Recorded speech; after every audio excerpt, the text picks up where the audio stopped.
People are like, well, I tracked my calories and I didn't lose weight. That's like saying, well, if you want to save money, you've got to earn more than you spend. Well, I kept a budget. I didn't save money.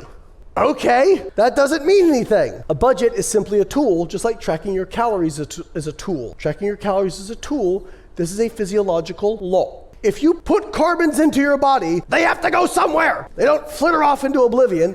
And if you're storing fat, your body doesn't magically create those carbons out of thin air. They came from something. Some people may disagree with me. You're wrong, but that's okay. People think these two sides of the equation are static. They are not. They are dynamic. So your calories in is, this is important, the metabolizable energy in food, okay? And the reason I say metabolizable energy is because when you take calories in, depending on how much fiber you eat and depending on your individual gut microflora, you can extract more or less calories out of the food you eat. And now, it's not a huge difference. The variability between people is typically less than 5%, okay? I don't want people to get hung up on, well, I'm having trouble losing weight, so I must have just a bad gut microflora that just extracts all the calories out. Again, most people are pretty much in a narrow range, but there are some subtle differences. Calories out is your total energy expenditure, okay? Literally, the full amount of energy you expend in a day.